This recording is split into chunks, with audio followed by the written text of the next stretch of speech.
Some Christmas traditions fade. Others vanish so completely they feel like they were erased. In the 60s and 70s, a wave of holiday cartoons shaped the season. Jingle bells, jingle all the way. Oh, what fun it is to ride in a one-horse open sleigh. Oh, Uncle Bob.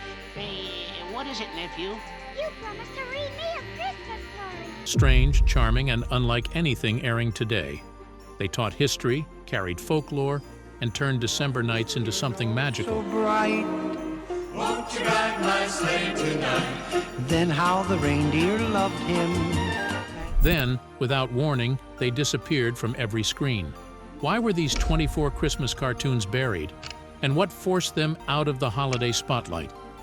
Let's uncover what the shocking truths time tried to hide. Number 24. The Star Wars Holiday Special. On November 17, 1978, CBS executives believed they had struck gold with a 2-hour Christmas special built around the hottest property in entertainment. The Star Wars Holiday Special promised to transport viewers to Chewbacca's home planet for Life Day, a Wookiee celebration of family and hope. What unfolded instead became legendary for all the wrong reasons. The special opened with nearly 10 minutes of unsubtitled Wookiee growls as Chewbacca's family waited endlessly for his return. This immediately broke the Star Wars formula because the audience could not understand the characters, follow the story, or connect emotionally. B. Arthur sang to alien patrons at the cantina. Excuse me, I have a customer waiting. I'll be right back. Come back soon. I'll be waiting. Harvey Korman performed in drag. Jefferson Starship appeared in a glowing music segment, and Princess Leia sang an awkward closing song. Princess Leia.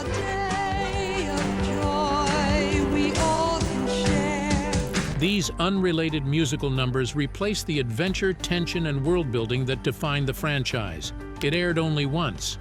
George Lucas, who was horrified by the final product, reportedly said he would smash every copy with a sledgehammer if given the chance. CBS refused to rebroadcast it, and Lucas ensured it would never receive an official release. It vanished because it completely violated the universe he had created. The tone was campy instead of epic, the pacing was painfully slow instead of thrilling, and the focus shifted from storytelling to random variety show skits that made the Star Wars world feel cheap and inconsistent. For decades, it survived only through bootleg VHS recordings, serving as a warning about forcing a quick holiday cash grab onto a universe built on imagination and serious cinematic vision. Number 23. Mr. Magoo's Christmas Carol. Not every Vanish special deserved obscurity because December 18, 1962 marked television history. The first animated holiday special created specifically for the medium was launched. Jim Backus voiced the nearsighted Mr. Magoo as he portrayed Ebenezer Scrooge in a televised stage production. The special aired annually on NBC through the 1960s, its hand-drawn animation and memorable songs delighting audiences.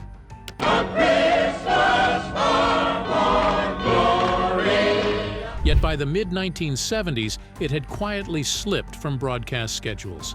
So why was such a pioneering achievement abandoned? The television landscape had shifted. Rankin-Bass stop-motion specials dominated the airwaves, and networks favored their own properties over UPA's creation. For years, it seemed lost to time, appearing only in occasional limited releases. The special that had launched the entire genre of animated Christmas television had become a footnote. Only in recent decades has it found new life on DVD and streaming platforms, rescued from the oblivion that nearly claimed it. Number 22. Rudolph's Shiny New Year. Success often inspires follow-ups, and sometimes those follow-ups simply cannot carry the weight of the original. Rankin-Bass, the production company behind Rudolph the Red-Nosed Reindeer, returned with Rudolph's Shiny New Year on December 10, 1976. The special continued Rudolph's adventures as he searched for Happy, a baby New Year with oversized ears who had run away from Father Time's castle. Without Happy's return, the calendar year would never reset. Rudolph traveled across the archipelago of last years, meeting characters from different eras while escaping the villainous vulture Eon. ABC aired it steadily through the early 1980s and then only occasionally until it disappeared from broadcast television entirely by the decade's end. The reason was straightforward. The special added too many new ideas, too many strange characters, and too many side plots, which made the story feel overcomplicated compared to the charm of the original. The first Rudolph worked because it told a simple and heartfelt story about belonging. The sequel shifted away from that emotional core and tied itself to a New Year's storyline that felt out of place when aired during Christmas programming.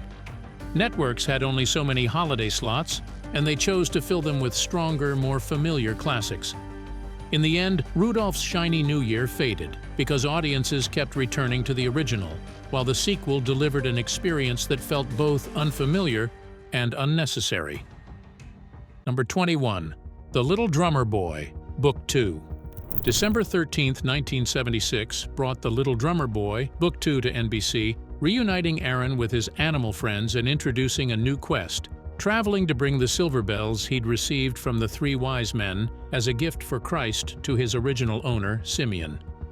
The original Little Drummer Boy had aired successfully since 1968, its haunting score and poignant story earning genuine affection.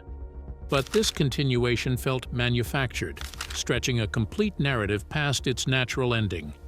The special aired occasionally through the 1980s before networks dropped it entirely.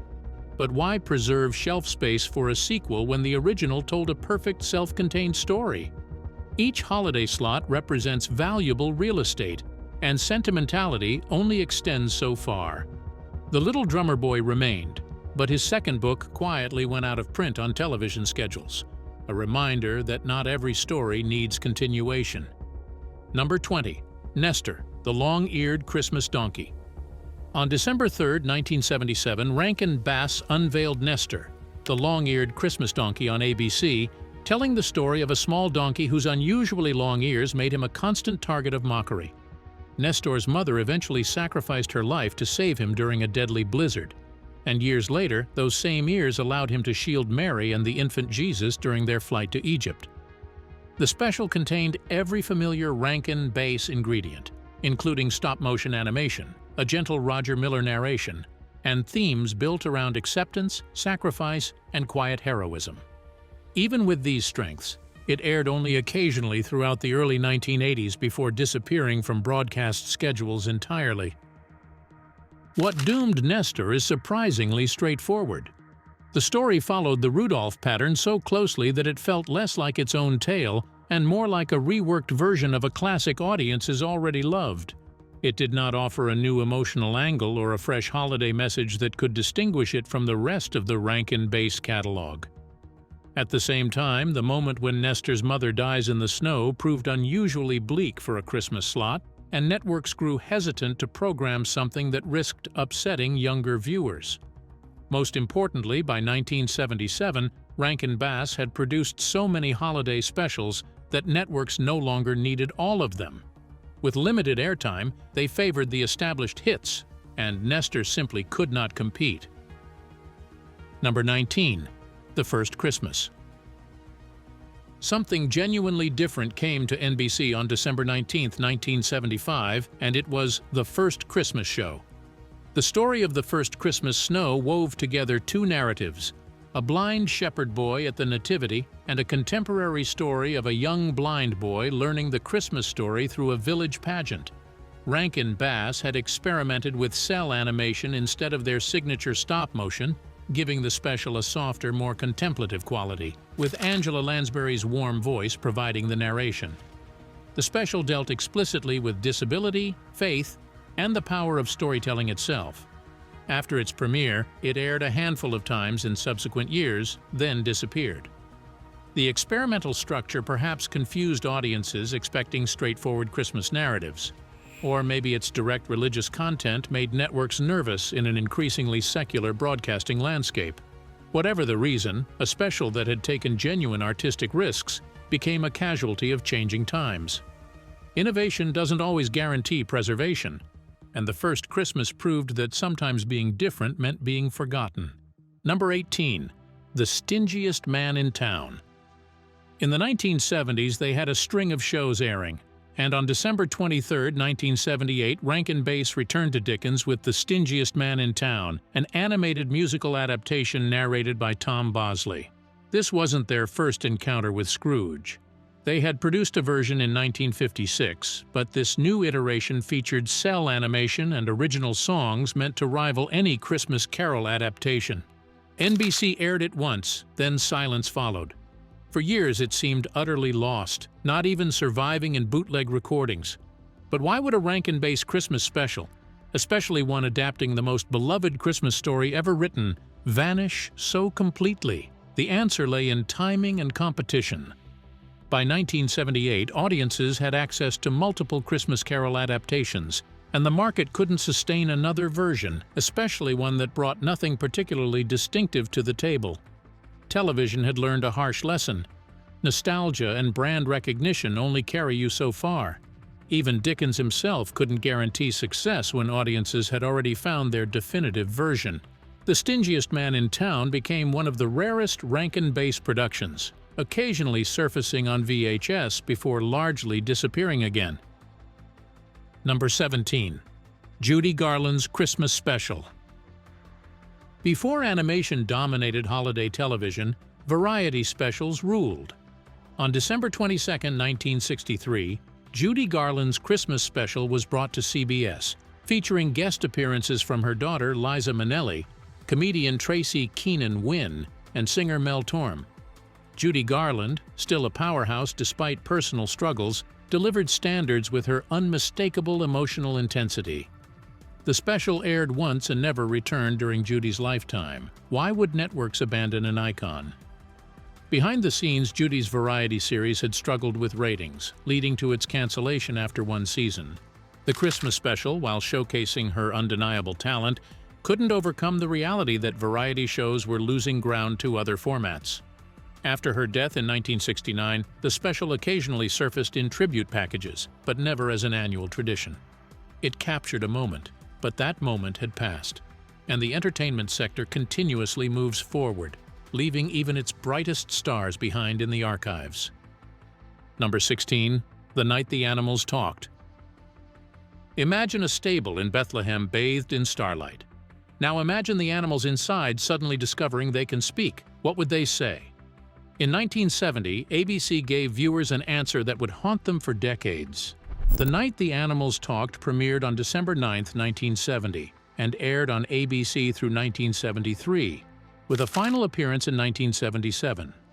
This American-Italian production took a Norwegian legend about animals gaining speech on the night of Christ's birth and transformed it into something unexpected, a meditation on humanity's darkest impulses.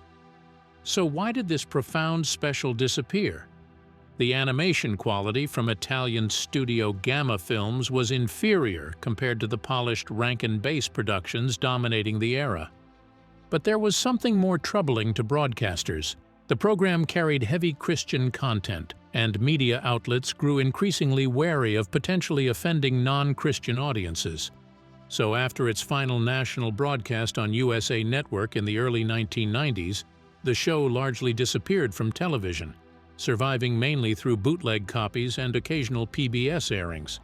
It was never officially released on VHS or DVD, though McGraw-Hill distributed it to schools in 1975. For children who saw it once, the memory became almost mythical, with siblings still making sheep sounds at each other decades later, searching for something they faintly remember seeing on a winter night long ago. Number 15. Pinocchio's Christmas. By 1980, Rankin-Bass had been producing Christmas specials for 2 decades. To mark their 20th anniversary, they returned to their very first creation, Pinocchio. But forcing the wooden boy into a Christmas tale created something audiences weren't prepared for. It premiered on ABC on December 3, 1980, and the premise seemed innocent enough, but critics weren't kind. The story felt disjointed, cramming elements from Carlo Collodi's original novel into a Christmas framework that never quite fit. Yet the Animagic stop-motion animation remained gorgeous, with intricate sets, vibrant colors, meticulous character designs that showcased how far Rankin-Bass's technical prowess had evolved. For a while, it aired annually on ABC Family and its predecessor networks from the 1990s through 2013 until it vanished completely. Why? As of 2023, it currently airs on AMC as part of their Best Christmas Ever block, but its absence from the freeform rotation that made other Rankin-Bass specials household names speaks volumes. Perhaps it was fatigue, or perhaps audiences simply couldn't embrace a protagonist who remains unsympathetic throughout, stealing and lying without the redemptive arc that makes Pinocchio's story work. Either way, it exists in a strange limbo, available on DVD collections, technically still broadcast, yet somehow forgotten beside Rudolph and Frosty. Number 14. The Little Drummer Boy. Rankin-Bass Productions gave us The Little Drummer Boy on December 19, 1968 through NBC. The stop-motion special followed Aaron, a bitter orphan boy whose only companions were 3 animals and his drum. When he encountered the newborn Jesus, his humble gift of music became an act of redemption. Greer Garson narrated this contemplative retelling of the classic carol, with the Vienna Boys Choir providing haunting vocals. But despite critical appreciation, the special gradually disappeared from regular programming by the late 1990s. The reason? Rankin-Bass had created too many giants such as Rudolph, Frosty, and Santa Claus is Coming to Town, all of which dominated holiday schedules, leaving little room for quieter entries. Networks preferred specials that pulled massive ratings, and The Little Drummer Boy couldn't compete with its more boisterous siblings. Its slower pace and religious themes also made it less commercially appealing than secular alternatives. But like every cloud has a silver lining, this special occasionally surfaces on streaming platforms, but its days of primetime broadcasting have long passed. Number 13. Cricket on the Hearth. The year before The Little Drummer Boy, Rankin-Bass adapted Charles Dickens' lesser-known novella, Cricket on the Hearth. Broadcast on December 18, 1967, this special starred Danny Thomas voicing Caleb Plummer, a toy maker whose daughter Bertha is blind. The story wove together themes of love, redemption, and the magical cricket, whose chirping brought good fortune to the Plummer household. But despite the huge promise and its storyline, it stopped airing. The reason was the timing. Released just 2 years after Rankin-Bass's groundbreaking Rudolph, Cricket arrived before the studio had fully established its holiday dominance. The Dickens source material lacked the instant recognition that A Christmas Carol had, requiring audiences to invest in an unfamiliar narrative. By the 1980s, broadcasters favored specials with built-in name recognition. The rights situation grew complicated as ownership changed hands, making rebroadcasting logistically difficult. Without the devoted fan base that kept Rudolph alive across generations, Cricket chirped its last on network television sometime in the early 1980s. Number 12. The Bear Who Slept Through Christmas. Teddy Bear had one burning question: what is Christmas? Produced by De Patti Freleng Enterprises and aired on December 17, 1973, The Bear Who Slept Through Christmas followed a curious cub who refused to hibernate. Voiced by Tom Smothers, Ted ventured from his cave to discover the mysterious holiday that everyone celebrated. His journey took him through skeptical encounters with other forest animals until he finally witnessed Christmas firsthand. But despite its beautiful story, this special suffered from unfortunate timing. The mid-1970s saw an explosion of holiday programming, creating fierce competition for limited broadcast slots. De Patti Freleng, better known for The Pink Panther, never achieved Rankin-Bass's stronghold on Christmas specials. By 1985, it had effectively disappeared from television. The animation style, while charming, felt dated compared to emerging production techniques. Without home video releases or vocal fan campaigns, Ted E. Bear's Christmas adventure slipped into obscurity, remembered now only by those who caught its brief original runs. Number 11. The Gift of Winter. On November 19, 1974, CBC aired something truly peculiar, a show where winter itself was the villain. But calling The Gift of Winter peculiar undersells its strangeness. This was an animation that looked like a child's doodles come to life, featuring characters named Goodly, Nicely, Rotten, and Malicious on a bureaucratic quest that somehow involved dynamite. But why did this Canadian production fade into obscurity? Unlike its better-known sequel, Witch's Night Out, The Gift of Winter never found an American distributor willing to give it prime placement. Its low production values couldn't compete with the polished offerings from American studios. The story, while containing genuine heart, was simply too weird, too abstract, too willing to include adult themes like assassination plots in a children's special. It survives now mainly on streaming platforms like Tubi, and in the memories of Canadian viewers who stumbled across its peculiar magic during CBC's holiday programming.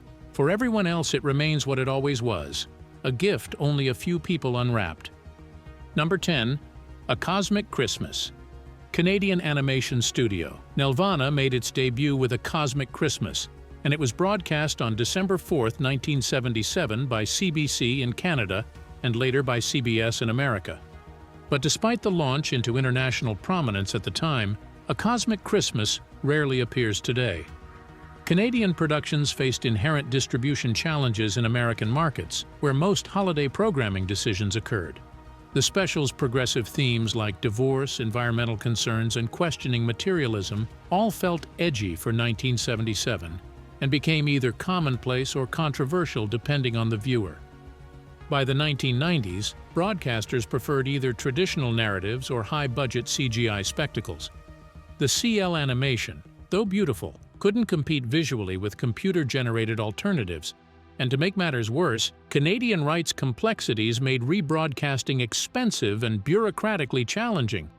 The good news is, Nelvana's later success with shows like Care Bears ironically overshadowed their heartfelt debut, but they never made it with the show that started it all.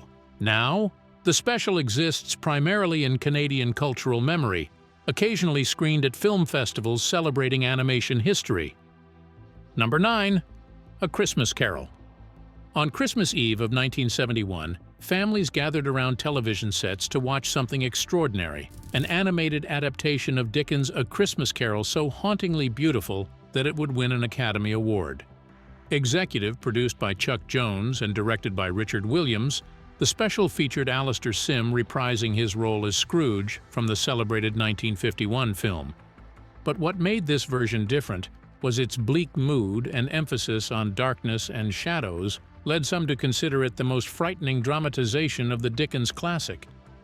It aired on ABC and subsequently had a brief theatrical run that made it eligible for Oscar consideration, winning the Academy Award for Best Animated Short Film. But here's where the story takes an unexpected turn.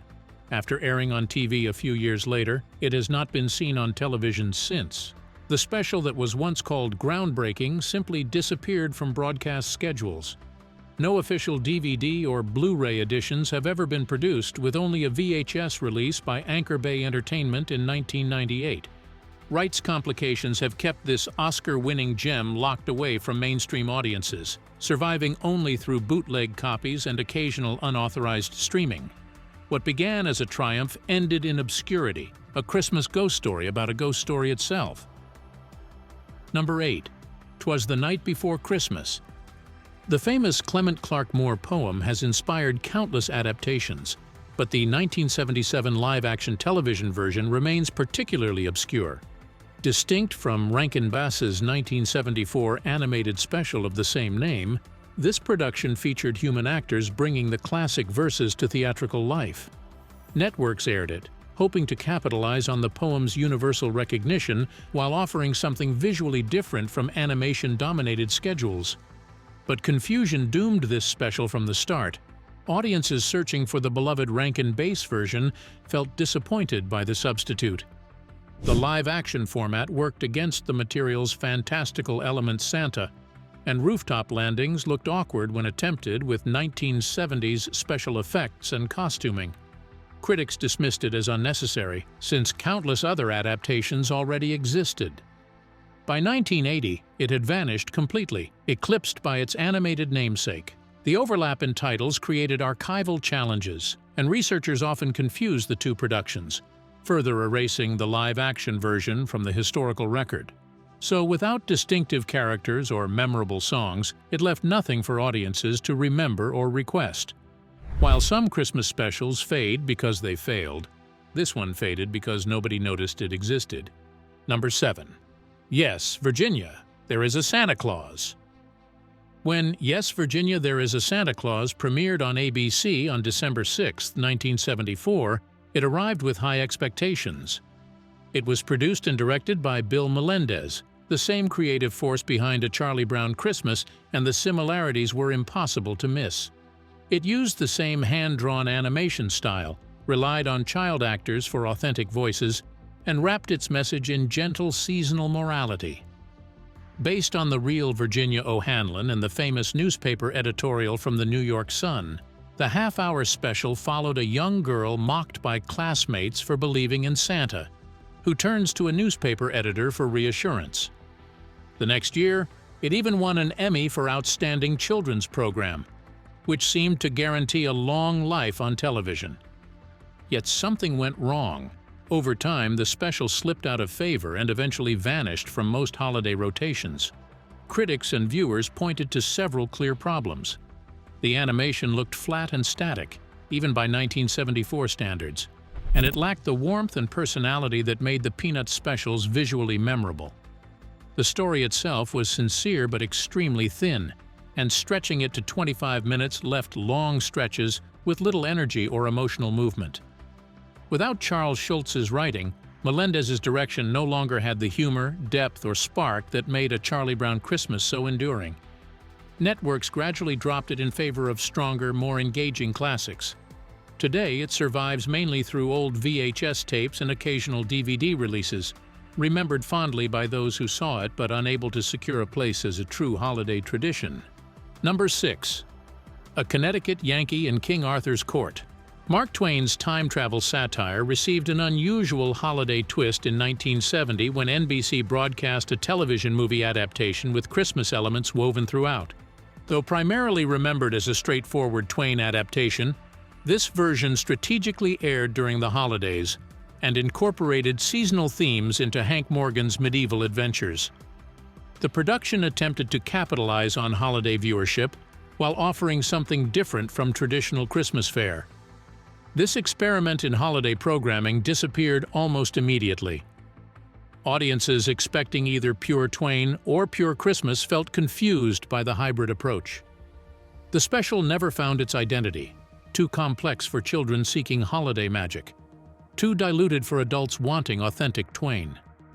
Network executives quickly realized the miscalculation. After a single rebroadcast attempt, the next year drew disappointing ratings, and NBC shelved it permanently. The tapes languished in archives, overshadowed by cleaner concepts that didn't require explaining. Holiday specials succeeded through simplicity and repetition. This production offered neither. Modern researchers struggle to locate complete recordings, making it one of the era's most elusive broadcasts. The lesson proved clear. Christmas audiences wanted comfort, not complexity. Number 5. A Pink Christmas. Imagine a homeless Pink Panther wandering the snow-covered streets of early 20th century New York on Christmas Eve. No dialogue, just Henry Mancini's jazz theme and a children's choir singing about the holiday spirit. This was the premise of A Pink Christmas, a show that premiered on ABC on December 7, 1978. It followed our feline through a series of desperate attempts to find food, working as a department store Santa until he took a bite from a child's gingerbread man, shoveling snow for money, and even trying to get arrested just for a jail cell meal. Adapted from O. Henry's The Cop and the Anthem, it was surprisingly dark for a holiday cartoon. But when the Pink Panther finally earned a single donut and chose to share half with an equally hungry dog, Santa rewarded his kindness with a magical Christmas feast. Produced by Deputy Freleng during the final years of the Pink Panther's theatrical run, this was the first of 3 ABC primetime specials.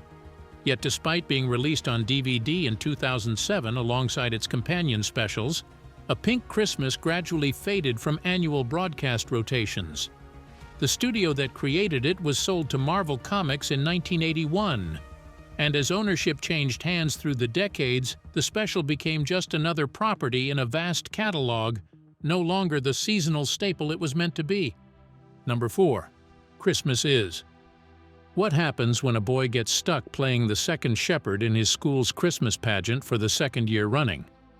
In Christmas Is, young Benji falls asleep while practicing his lines and dreams himself back to the first Christmas in Bethlehem, where he discovers what being a shepherd really meant. This half-hour animated special was produced by Lutheran Television through the EMC Corporation and premiered in syndication in 1970. With music by Jimmy Haskell and voice work from legends like Hans Conried, it had surprising production value for a religious broadcast. The simple animation told a profound story about Benji, who learns that the shepherds were key witnesses to the birth of Christ, making even his small role deeply significant. But unlike most forgotten specials, Christmas Is enjoyed an unusually long life. It aired in syndication through the early 2000s, particularly on Lutheran church-affiliated stations and smaller local networks. Churches gave away plastic records of the soundtrack, and the special became embedded in Lutheran communities across America. But as syndication markets consolidated and religious programming shifted to dedicated cable channels, the show lost its broadcast footing. Today, it exists primarily in the memories of those who grew up watching it and in YouTube archives, a quiet but noble disappearance for a show that once reached millions. Number 3. The City That Forgot About Christmas. A town where Christmas had been forgotten, a mayor who forbade celebration, and a mysterious carpenter named Matthew who arrives to teach children about the holiday. The City That Forgot About Christmas told this parable-like story when it premiered on November 29, 1974. But this wasn't just a show. It reunited Benji and his dog Waldo from Christmas Is, this time as part of a framing device where Benji's grandfather tells him a story. The animated tale featured prominent voice actors Charles Nelson Riley as the Wicked Mayor, Sebastian Cabot as Matthew, and Casey Kasem as Benji's father. While the limited animation showed its modest budget, the writing carried genuine heart, especially when the carpenter helps townspeople build a nativity scene, only to have the mayor steal the baby Jesus figure to stop Christmas. Produced by Lutheran Television and Screen Images, the show aired only in syndication as part of the Benji and Waldo series. It appeared throughout the late 1970s and into the 1980s on local stations, but as those stations converted to network affiliates or changed formats, syndicated religious content lost priority. It never achieved the mainstream penetration needed for lasting cultural impact, finally surviving on VHS tapes and DVD releases for devoted fans rather than annual television broadcasts. Number 2. The Tiny Tree. It was touching, pure and sweet, and it had everything going for it. Premiering on NBC on December 14, 1975, The Tiny Tree was about a disabled girl in a wheelchair, a meadow full of animal friends, and one tiny pine tree who becomes a Christmas miracle. The De Patti Freleng production told a tender story. When a snowstorm prevents the girl's father from bringing home Christmas presents and a tree, the tiny pine volunteers to be transplanted outside her window. The animals decorate him with natural ornaments, and the Morning Star provides both the final decoration and a healing miracle. The best part? It even earned a Daytime Emmy nomination. Yet The Tiny Tree was never officially released on home video during its era.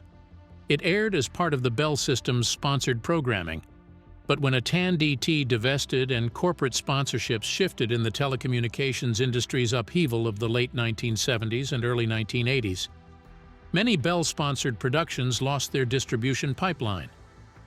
And without a major studio actively promoting it, or a network committed to annual airings, the show became what one researcher called a forgotten favorite, remembered fondly by those who saw it but inaccessible to new generations until unauthorized digital copies surfaced decades later. Number 1. Raggedy Ann and Andy in The Great Santa Claus Caper. What if someone tried to make Christmas more efficient? That's the question Chuck Jones explored in Raggedy Ann and Andy in The Great Santa Claus Caper, which premiered on CBS on November 30, 1978. But the show wasn't just a success. It spawned merchandise and even received VHS releases in 1984, 1991, and 1995. Yet despite being the work of animation legend Chuck Jones and featuring beloved characters, it never achieved regular broadcast rotation. Part of the reason lay in corporate ownership, as the rights holders changed multiple times, and without a single entity championing its annual return, the special drifted from television schedules. But by the 2000s, it lived primarily in the memories of Generation X childhoods and on YouTube, where a high-definition transfer from a 16mm print finally made it accessible again. Thank you for watching. See you in the next video.